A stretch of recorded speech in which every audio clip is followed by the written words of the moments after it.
Ibu, kenapa kamu tega dengan anakku?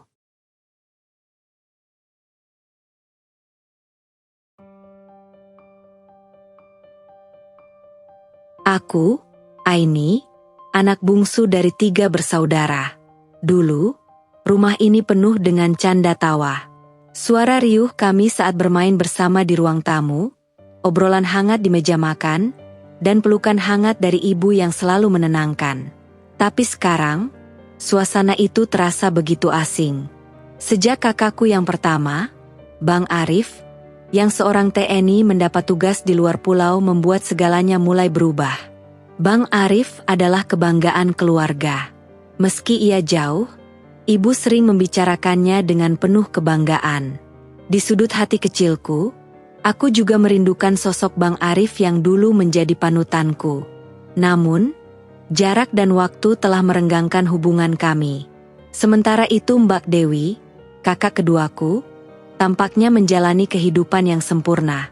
Suaminya, seorang dokter ternama, memberikan segalanya untuknya, rumah mewah, mobil bagus, dan kehidupan tanpa kekurangan. Rumah mereka hanya beberapa kilometer dari rumah orang tua kami, jadi Mbak Dewi sering berkunjung. Setiap kali ia datang, ibu akan menyambutnya dengan hangat. Apalagi ketika cucunya, Farel, ikut serta. Anak Mbak Dewi ini berusia 6 tahun, seumuran dengan Nizar, anakku. Setiap kali Farel datang, rumah ini kembali dipenuhi suara tawa dan kegembiraan, tapi itu bukan untukku atau Nizar. Aku, di sisi lain, merasakan kehidupan yang berbeda. Meski sudah menikah, aku masih tinggal di rumah orang tuaku bersama suamiku, Mas Raka, dan Nizar, anak kami. Sebenarnya, aku bersyukur masih bisa tinggal di sini karena ayahku selalu menyambut kami dengan tangan terbuka. "Jaga ayah di sini ya, Ain," katanya suatu hari, saat aku merasa tertekan oleh semua situasi yang terjadi. Ayah selalu tenang, penuh pengertian, dan tak pernah mempermasalahkan situasi kami. Bagi ayah, kehadiran kami adalah hal yang baik, terlebih setelah kesehatannya mulai menurun. Namun, ibu adalah cerita lain. Mas Raka, suamiku, bekerja keras setiap hari sebagai penjual nasi goreng keliling. Dia bukan pria yang malas atau tidak bertanggung jawab, tapi pekerjaannya sering menjadi bahan cibiran ibu. Setiap kali ibu melihat Mas Raka pulang dengan gerobaknya, ekspresi wajahnya berubah dingin. Aku tahu, di dalam hatinya, ibu membandingkan suamiku dengan suami Mbak Dewi yang dokter. Bahkan meskipun ibu tidak mengatakannya secara langsung, sindiran halusnya selalu berhasil menorehkan luka di hatiku. "Dewi beruntung sekali dapat suami seperti Anton," ujar ibu suatu malam, sambil mencuci piring di dapur. Aku yang saat itu berdiri di dekatnya hanya bisa terdiam. Sindiran itu tidak perlu dijelaskan lebih jauh. Ibu tidak perlu menyebut nama Mas Raka untuk membuat aku paham apa maksud dari kalimatnya. Setiap kali ibu membicarakan suami Mbak Dewi, ada nada bangga yang begitu jelas. Dokter, hebat, sukses, seolah-olah itu adalah satu-satunya ukuran kebahagiaan. Suatu kali, aku mencoba untuk membela suamiku. "Ibu, Mas Raka juga bekerja keras. Setiap malam dia keliling menjajakan nasi goreng supaya kami bisa tetap hidup dengan layak," kataku dengan suara lirih. Aku tidak ingin bertengkar, tapi perasaanku sudah terlalu terluka. Ibu menoleh ke arahku, tapi wajahnya sama sekali tidak menunjukkan simpati. Malah, ia tersenyum tipis. Sebuah senyuman yang membuat dadaku semakin sesak. "Kamu harusnya bisa lebih dari ini, Aini. Lihat Dewi, dia hidup nyaman, anaknya terurus, suaminya terhormat. Kamu bisa, asal memilih jalan yang benar," ucapnya. Aku tidak bisa menahan air mataku lagi. Bagi ibu, jalan yang benar adalah menikah dengan pria kaya, sukses, dan terhormat. Tapi, aku mencintai Mas Raka bukan karena status atau pekerjaannya. Aku mencintainya karena kebaikan hatinya, perjuangannya, dan dedikasinya terhadap keluarga kami. Ibu tidak pernah melihat semua itu. Ia hanya melihat perbandingan antara Mas Raka dan Anton, suami Mbak Dewi. Setiap kali Mbak Dewi datang berkunjung, ibu tak henti-hentinya berbicara tentang kesuksesan suaminya. Bagaimana Anton baru saja membuka klinik baru, bagaimana mereka berlibur ke luar negeri, atau bagaimana Anton selalu memberikan yang terbaik untuk keluarga mereka.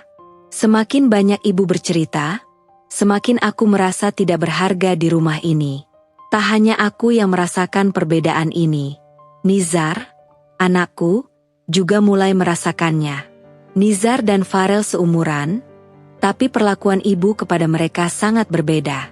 Setiap kali Farel datang, ibu akan menyambutnya dengan pelukan hangat dan ciuman di pipinya. Cucu kesayangan nenek, begitu kata ibu sambil tersenyum.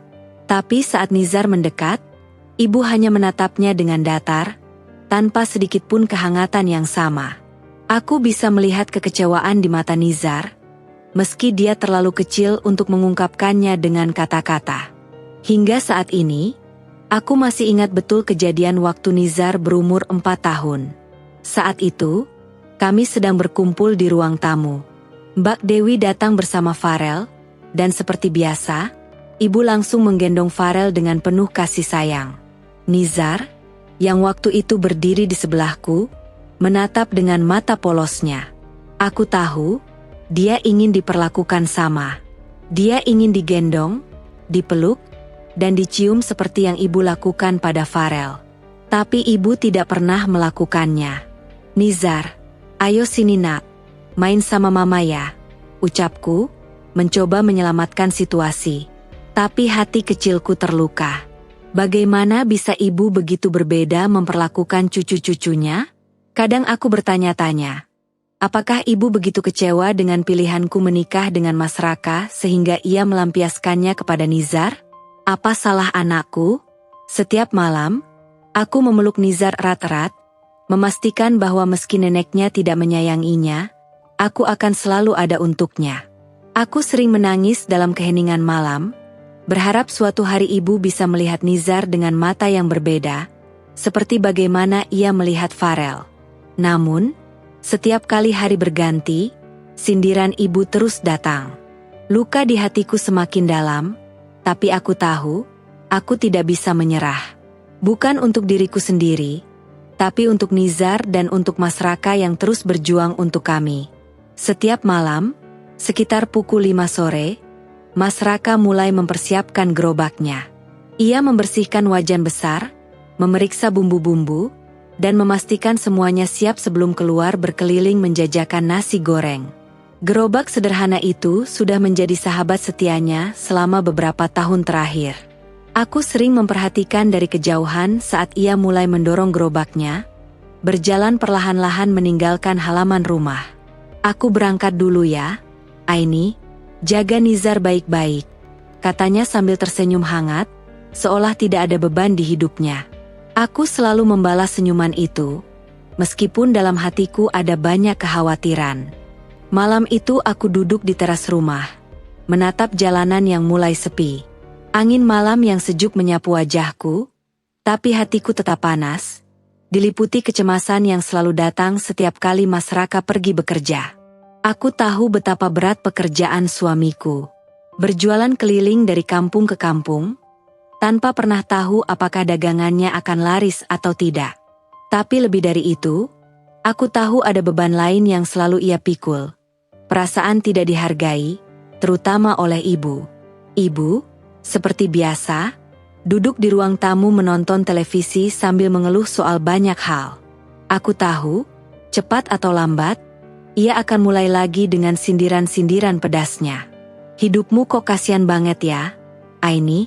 Kalau saja kamu menikah dengan pria yang punya pekerjaan tetap, hidupmu pasti lebih baik. Lihat Dewi, suaminya dokter, punya rumah sendiri. Kamu, masih tinggal di sini, suamimu cuma penjual nasi goreng. Suara ibu terdengar dari dalam, penuh dengan sindiran yang menyakitkan. Aku hanya bisa diam, menelan kata-katanya seperti racun yang perlahan menyebar di tubuhku. Setiap kali ibu berbicara seperti itu, hatiku terasa seperti dihancurkan. Bukan hanya karena sindiran itu menyakiti diriku, tapi juga karena aku tahu betapa kerasnya Mas Raka bekerja demi kami. Pernah suatu malam, Mas Raka pulang dengan wajah letih. Aku yang menunggunya di teras segera berdiri menyambutnya, berharap setidaknya malam ini dagangannya laris. "Bagaimana jualannya, Mas?" tanyaku pelan, sambil membantunya memasukkan gerobak ke halaman. Mas Raka tersenyum tipis, senyum yang tak bisa menyembunyikan rasa lelah di matanya. "Alhamdulillah, cukup buat hari ini. Tapi ya begini, masih ada sisa beberapa bungkus," jawabnya. Suaranya tetap tenang meskipun aku tahu ada kekecewaan di balik kata-katanya. Malam itu, seperti biasa, kami makan malam dengan nasi goreng yang tidak terjual. Mas Raka selalu mengatakan bahwa ini adalah bagian dari perjuangannya, dan bahwa tidak semua hari bisa berjalan sesuai harapan. Aku menghargai usahanya, tapi di balik senyumnya, aku tahu ada sesuatu yang terus menggerogoti rasa percaya dirinya. Sindiran ibu, perbandingan yang terus-menerus, dan kehidupan yang tampaknya jauh dari kemapanan. "Sayangi, aku janji akan berusaha lebih keras," kata Mas Raka suatu malam saat kami berbaring di kamar. "Aku tahu ibu kamu sering menyindirku, tapi aku tidak akan menyerah. Suatu hari nanti, aku akan buktikan bahwa aku bisa membahagiakan kamu dan Nizar." Aku menatap wajahnya yang letih, tapi penuh dengan keyakinan.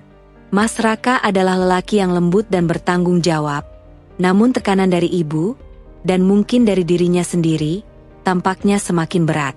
Aku hanya bisa menggenggam tangannya erat, mencoba menyalurkan kekuatan yang aku sendiri rasakan semakin tipis. "Makasih, Mas.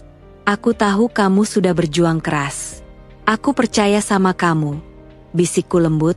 Namun, meski aku mencoba menguatkan diri, malam-malam panjang di rumah orang tuaku semakin penuh dengan perasaan yang membingungkan. Ibu, yang tak pernah berhenti mengkritik, membuatku merasa semakin kecil dan tidak berharga. Setiap kali Mbak Dewi datang berkunjung dengan keluarganya, aku merasa menjadi bayangan yang tak terlihat di rumahku sendiri. Suamiku yang berjuang dengan gerobak nasi gorengnya terasa semakin jauh dari gambaran menantu ideal di mata ibu. Tapi di balik semua rasa sakit itu, ada harapan yang aku simpan dalam-dalam. Harapan bahwa suatu hari nanti, Mas Raka akan menemukan jalannya. Aku yakin, meskipun kami saat ini berada di bawah bayang-bayang kesuksesan orang lain, suatu hari nanti, kisah hidup kami akan berubah. Dan di saat itu tiba, aku ingin melihat senyum di wajah suamiku, senyum yang bukan lagi dipenuhi kesedihan yang tersembunyi, tapi kebanggaan atas pencapaian yang selama ini ia impikan. Namun, hingga hari itu tiba, aku tahu bahwa aku harus bersabar. Bersabar menghadapi sindiran ibu, dan bersabar menanti keajaiban kecil yang mungkin sedang dirajut oleh nasib untuk kami. Hari itu seperti malam-malam biasa. Mas Raka keluar dari rumah, mendorong gerobaknya sambil melambaikan tangan ke arahku. Aku tersenyum meskipun hatiku masih terasa berat. Kecemasan selalu melingkupiku setiap kali ia pergi, khawatir apakah malam itu jualannya akan laku atau tidak.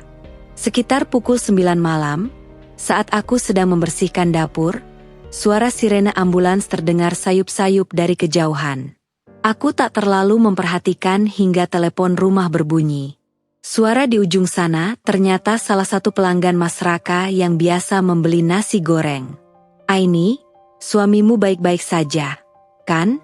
tanyanya dengan nada khawatir. Jantungku langsung berdebar. "Ada apa, Bu?" tanyaku cepat. Katanya ada kecelakaan di dekat tempat Raka biasa jualan. "Saya dengar ada yang luka parah," jawabnya, membuat tanganku langsung gemetar. Aku segera menelpon Mas Raka, tetapi teleponnya tidak aktif. Panik mulai menggerogoti pikiranku. Aku terus berdoa dalam hati agar suamiku baik-baik saja. Tak lama kemudian, pintu rumah terbuka, dan aku mendapati Mas Raka masuk dengan wajah yang sedikit tegang. "Mas, kamu nggak apa-apa?" tanyaku cemas, memeriksa seluruh tubuhnya. "Alhamdulillah, aku baik-baik saja," jawabnya, Tapi tadi ada kecelakaan. Seorang pria dengan mobil mewah menabrak pohon di ujung jalan. Aku bantu membawanya ke rumah sakit. Keadaannya lumayan parah. Aku menghela napas lega, meskipun perasaan cemas masih melingkupiku. Kamu benar-benar nggak apa-apa. Tenang, aku baik-baik saja. Yang penting pria itu sekarang sudah di rumah sakit dan sedang dalam perawatan. Jawabnya dengan senyuman, meski aku bisa melihat kelelahan di matanya. Aku merasa bangga pada suamiku. Di tengah kesulitan hidup kami, ia masih memiliki hati yang penuh empati dan kebaikan. Beberapa hari kemudian, hidup kami kembali seperti biasa, hingga suatu hari kami mendapat tamu tak terduga. Pagi itu, di luar rumah, terdengar suara mobil berhenti di depan gerbang. Aku keluar untuk melihat siapa yang datang dan terkejut mendapati seorang pria dengan pakaian rapi keluar dari mobil mewahnya. Dari wajahnya, aku mengenali bahwa ia adalah pria yang masyarakat tolong malam itu. Pak Fahri, pengusaha yang kecelakaan. Pria itu mendekat, dengan senyum hangat di wajahnya. Selamat pagi. Saya Fahri, orang yang ditolong suamimu beberapa hari yang lalu. Boleh saya bertemu dengan Mas Raka? Aku mengangguk, masih merasa sedikit gugup. Tentu, Pak, silakan masuk. Ajakku, mempersilakannya ke dalam rumah. Mas Raka, yang sedang duduk di ruang tamu, langsung berdiri ketika melihat Pak Fahri. Pak Fahri, apa kabar? Bagaimana kondisi Bapak sekarang? Tanya Mas Raka penuh perhatian. Pak Fahri tersenyum. Alhamdulillah, saya sudah jauh lebih baik. Saya sangat berterima kasih atas pertolonganmu waktu itu. Kalau bukan karena kamu, entah bagaimana nasib saya, katanya dengan tulus. Mas Raka hanya tersenyum kecil. Itu sudah kewajiban saya, Pak. Siapapun pasti akan melakukan hal yang sama. Namun, Pak Fahri tampak berpikir sejenak sebelum melanjutkan. Sebenarnya, saya datang ke sini bukan hanya untuk mengucapkan terima kasih. Saya ingin memberikan tawaran yang mungkin tidak kamu sangka. Mas Raka terlihat bingung. Tawaran apa, Pak? Saya dengar kamu pernah bekerja di bidang keuangan sebagai kepala divisi. Benar? Tanya Pak Fahri sambil memperhatikan Mas Raka dengan seksama. Mas Raka mengangguk perlahan. Iya, Pak. Dulu saya memang bekerja di bagian keuangan sebelum memutuskan berjualan nasi goreng. Pak Fahri tersenyum tipis. Saya sedang mencari seseorang yang bisa mengelola keuangan di perusahaan saya. Dan setelah mendengar tentang latar belakangmu, saya yakin kamu bisa melakukan pekerjaan itu. Bagaimana? Apakah kamu tertarik untuk bekerja dengan saya? Mas Raka terdiam, tertegun mendengar tawaran itu. Seolah-olah semua beban yang selama ini ia pikul perlahan terangkat. Aku, yang duduk di sebelahnya, juga merasa tidak percaya dengan apa yang baru saja kudengar. Apa maksud Bapak? Mas Raka bertanya pelan, suaranya sedikit gemetar. Saya ingin menawarkan kamu posisi sebagai manajer keuangan di perusahaan saya. Saya butuh seseorang yang bisa saya percaya, dan kamu sudah membuktikan dirimu sebagai orang yang dapat diandalkan, kata Pak Fahri tegas. Suamiku terdiam sejenak, seolah tak percaya dengan tawaran itu. Setelah beberapa saat, dengan mata yang berkaca-kaca, ia berkata, Pak Fahri, saya sangat berterima kasih. Ini adalah kesempatan yang tidak pernah saya bayangkan. Dalam beberapa minggu, hidup kami berubah drastis. Mas Raka, yang dulu setiap malam berkeliling menjual nasi goreng, kini memakai setelan rapi, berangkat kerja ke kantor Pak Fahri sebagai manajer keuangan.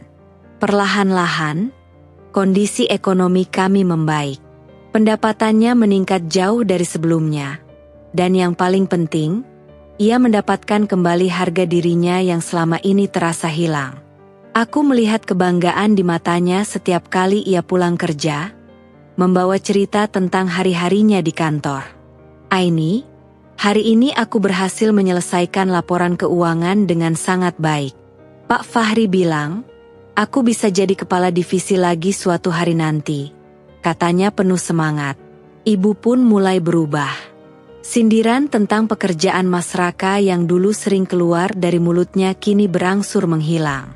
Ibu mulai lebih menghargai suamiku, dan aku bisa merasakan bahwa ia akhirnya melihat Mas Raka sebagai menantu yang pantas dihormati. Namun, meskipun hidup kami tampak lebih baik di mata orang lain, aku masih menyimpan luka di hatiku. Perlakuan ibu terhadap Nizar, putraku, belum berubah. Meski ia mulai menerima Mas Raka, Nizar masih sering diabaikan. Setiap kali Mbak Dewi datang membawa anaknya, perhatian ibu tetap tertuju sepenuhnya pada cucunya yang lain. Nizar hanya bisa duduk di sudut, menyaksikan neneknya bermain dengan Farel, sementara aku terus menahan perasaan sedih yang mengganjal. Kebahagiaan dalam hidup kami memang mulai kembali, tapi di balik itu, masih ada luka-luka kecil yang harus kami sembuhkan bersama. Dan aku tahu, perjalanan kami masih panjang. Malam itu, aku duduk di ruang tamu, menonton Nizar yang sedang bermain dengan mainannya. Mas Raka duduk di sampingku, dan kulihat raut wajahnya tampak serius. Setelah beberapa saat terdiam, ia menoleh padaku. "Aini, aku sudah lama berpikir tentang sesuatu," katanya, suaranya lembut tapi penuh keyakinan. "Apa itu, Mas?" tanyaku sambil menatapnya. "Kita sudah cukup lama tinggal di sini, menumpang di rumah orang tuamu. Aku ingin kita punya rumah sendiri. Biar kamu bisa lebih tenang dan kita bisa membesarkan Nizar di tempat yang lebih nyaman, tanpa harus merasa tergantung," katanya pelan tapi tegas. Meski kata-katanya penuh perhatian, aku tak bisa menahan perasaan berat di dadaku. Rumah ini memang penuh kenangan, terutama dengan ayahku. Ayah yang selalu memberikan dukungan dan cinta tanpa syarat. Berbeda dengan ibu yang kerap kali menghina dan merendahkan hidupku. Aku merasa dilema. Di satu sisi aku ingin mandiri, lepas dari bayang-bayang ibu, tapi di sisi lain aku tidak ingin terlalu jauh dari ayahku. Aku menarik napas panjang. Aku juga ingin kita punya rumah sendiri, Mas. Tapi, berat rasanya meninggalkan ayah, gumamku sambil menatap keluar jendela. Tapi aku juga tahu, mungkin ini saat yang tepat.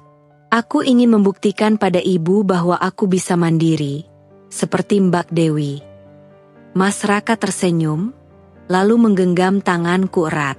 "Aku ngerti, Aini, kita nggak perlu jauh-jauh pindah. Aku akan cari rumah yang dekat dengan ayah dan ibu, supaya kamu masih bisa sering mengunjungi mereka." Mendengar itu, aku merasa lega. Setidaknya, meskipun kami akan pindah, aku masih bisa merawat ayahku dan sesekali bertemu dengan ibu, meski hubungan kami belum sepenuhnya pulih. Aku hanya berharap, dengan keputusan ini, kami bisa membangun kehidupan yang lebih baik tanpa terus-menerus dihantui oleh luka masa lalu. Beberapa bulan kemudian, kami akhirnya pindah ke rumah baru yang tak jauh dari rumah orang tuaku. Mas Raka sengaja memilih rumah yang jaraknya hanya beberapa kilometer dari tempat tinggal orang tuaku, agar aku bisa sering mengunjungi mereka, terutama ayahku. Saat pertama kali melangkah ke dalam rumah baru kami, aku merasa perasaan lega dan harapan baru tumbuh dalam diriku. Rumah kecil yang sederhana ini terasa seperti awal yang baru bagi kami. Meski tidak semewah rumah Mbak Dewi, tapi ini adalah rumah kami, tempat di mana kami bisa menciptakan kenangan baru tanpa harus merasa ditekan oleh orang lain. Nizar berlarian kegirangan di dalam rumah, menikmati ruang baru yang akan menjadi tempat ia tumbuh besar. Aku tersenyum melihat kebahagiaan di matanya. Meski perlakuan ibu terhadapnya dulu masih meninggalkan bekas di hatiku, aku bertekad untuk menciptakan lingkungan yang lebih baik bagi Nizar di rumah ini. Tidak ada lagi rasa rendah diri, tidak ada lagi perbandingan yang menyakitkan. Mulai sekarang, kita akan menjalani hidup kita sendiri. Mas, kataku pada Mas Raka sambil menatap rumah kami. Ia mengangguk, menggenggam tanganku erat, dan tersenyum. Tak disangka, setelah kami pindah, ibu justru mulai lebih sering berkunjung ke rumah kami. Awalnya aku mengira dia hanya ingin mengecek keadaan kami, memastikan bahwa hidup kami baik-baik saja. Tapi, seiring berjalannya waktu, aku menyadari bahwa ibu mulai berubah. Setiap kali ia datang, ia tampak lebih ramah, bahkan mulai mendekati Nizar. Meski perubahan itu tidak drastis, aku melihat upaya ibu untuk lebih peduli pada Nizar. Walaupun ia masih belum memperlihatkan kasih sayang yang sama seperti kepada Farel, cucunya dari Mbak Dewi, aku berusaha menerima perubahan kecil ini dengan hati yang lapang. Setidaknya, ibu mencoba, dan itu sudah cukup untuk membuatku sedikit tenang. Mas Raka juga menyadari perubahan ini. Ibumu sepertinya mulai menyadari kalau Nizar juga cucunya. Kita beri dia waktu, katanya suatu hari ketika kami berbicara tentang kunjungan ibu. Aku hanya mengangguk, berharap perubahan ini bukan sementara, melainkan awal dari perbaikan hubungan kami. Tahun-tahun berlalu, dan Nizar tumbuh menjadi anak yang cerdas dan penuh kasih. Ia selalu ramah kepada siapapun. Meskipun aku tahu ia merasakan perbedaan dalam perlakuan neneknya. Namun, Nizar tidak pernah menunjukkan kebencian. Ia tetap menghormati ibu. Meskipun dalam hatiku aku tahu, ada saat-saat di mana ia merasa tersisih. Nizar itu anak yang luar biasa, Mas, kataku suatu malam saat aku dan Mas Raka sedang berbincang di teras. Dia nggak pernah mengeluh meski tahu neneknya sering lebih perhatian pada Farel. Mas Raka tersenyum bangga. Dia memang anak hebat. Aini, kita harus bersyukur. Aku merasa bangga melihat Nizar tumbuh menjadi anak yang mandiri dan penuh kasih. Meskipun perjalanan hidupnya tidak selalu mudah. Ia adalah alasan utama bagiku untuk terus kuat dan berusaha menjalani hidup ini dengan sebaik mungkin. Suatu sore yang tenang, ibu datang berkunjung. Kali ini, ia tampak lebih tenang dari biasanya. Wajahnya tidak menunjukkan ekspresi tegang seperti dulu. Saat kami duduk di ruang tamu, tiba-tiba ibu berbicara padaku dengan nada yang lebih lembut dari biasanya. Aini, ibu ingin bicara, katanya pelan. Aku terdiam, menunggu kelanjutan dari kata-katanya. Mataku memandangnya, mencoba membaca ekspresinya. Ibu minta maaf. Ibu tahu ibu sering membedakan Nizar dengan cucu yang lain. Ibu merasa bersalah. Mungkin karena ibu terlalu membandingkan, tapi ibu sadar sekarang, Nizar anak yang luar biasa. Katanya dengan mata yang mulai berkaca-kaca. Ibu bangga padamu dan Mas Raka. Kalian sudah membesarkan Nizar dengan baik. Kata-kata itu membuat air mataku tak tertahan lagi. Selama bertahun-tahun, aku menanti pengakuan ini dari ibu. Pengakuan bahwa aku, anak yang selalu dianggap kurang, sebenarnya mampu. Akhirnya, luka di hatiku mulai sembuh perlahan-lahan. Aku menangis dalam pelukan ibu, memaafkan semua kesalahan yang pernah terjadi. Sejak hari itu, hubungan kami dengan ibu semakin membaik. Ibu mulai menunjukkan lebih banyak perhatian pada Nizar, dan perlahan-lahan luka di hatiku mulai menghilang. Meski tidak semuanya sempurna, aku merasa jauh lebih tenang. Kini, aku bisa melihat masa depan dengan lebih optimis. Nizar juga semakin merasakan kasih sayang yang selama ini ia rindukan dari neneknya. Mas Raka, yang selalu sabar dan mendukungku, tetap menjadi tumpuan kekuatan kami sekeluarga. Perjalanan hidup kami memang penuh dengan lika-liku, tapi aku percaya, semua yang telah kami lalui adalah bagian dari proses menuju kebahagiaan yang lebih besar. Di rumah kecil kami yang penuh harapan ini, aku yakin, masa depan kami akan jauh lebih cerah.